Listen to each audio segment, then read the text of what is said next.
Of course, these people are the self-deceived. They're the ones running around literally now believing that the order they have can be imposed on all the rest of us. But one must ask a simple question. How can anyone who's in a state of inner chaos ever imagine that they're going to realize or attain social harmony and justice, you see? It's just not possible.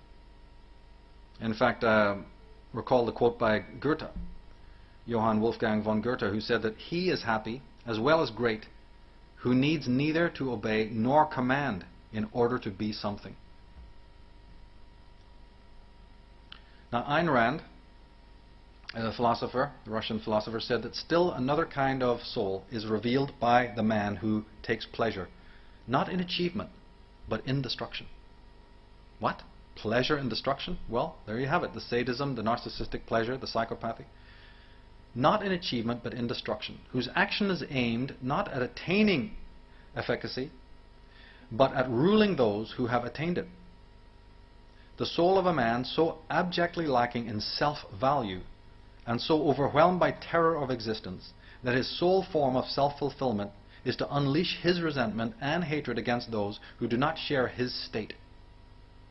Those who are able to live as if by destroying the confident, the strong and the healthy, he could convert impotence into efficacy. Erich Fromm, the psychologist, in his fantastic work, Anatomy of Human Destructiveness, says that the sadistic person is sadistic because he is suffering from an impotence of the heart, from the incapacity to love the other, to make him respond, to make oneself a loved person. He compensates for that impotence with the passion to have power over others. Since self-assertive aggression enhances the person's capacity for achieving his aims, its possession greatly diminishes the need for sadistic control. So it's about power, control, or love and compassion. Fromm goes on to say, the intensely destructive person will show a front of kindliness, courtesy, love of family, of children, of animals. He will speak of his ideals and his good intentions. But not only this, there is hardly a man who is utterly devoid of any kindness or any good intention. If he were, he would be on the verge of insanity. Hence, as long as one believes that the evil man wears horns, one will never discover an evil man. It sounds very simple on paper, but we vote them in time and time again. Here it is in black and white. Prince Philip is quoted in the media as saying, in the event I am reborn, I would like to return as a deadly virus in order to contribute something to solve overpopulation. I mean, I'm not making this up.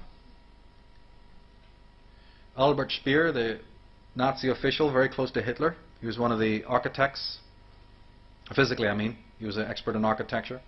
Speer said that Hitler lacked all the more gentle virtues of man. Tenderness, love, poetry were alien to his nature. On the surface he showed courtesy, charm, tranquility, correctness, amiability, self-control. This outer skin obviously had the function to cover up the really dominant traits with a complete, although thin, layer.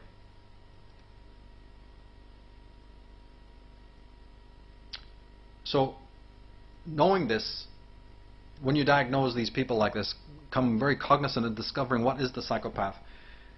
And then you start to be able to see it more clearly. It doesn't matter who it is, royalty, technocrats, scientists, politicians, whatever. You start to understand what they're doing. And it becomes axiomatic then, doesn't it? Not to vote for them, not to put them in power, because they obviously, by being in the condition that they are, can never bring about social justice. This is an important step in political evolution. I would go so far as to say, you see, that the very presence of these people has actually held civilization back. It's worse than not going forward. They are the agents of regression.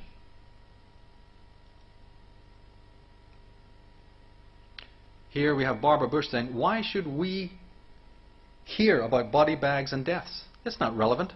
So why should I waste my beautiful mind on something like that? The same sentiments was by Madeleine Albright, Colin Powell, Bush, Cheney, all the rest of them. They've all said exactly the same thing. What they're really saying underneath that is that they don't really care because they're the ones doing it. They love it. They enjoy it. This is fantastic to them. And we're wondering about serial killers on the loose? Hiding under the bed because of some other nonsense?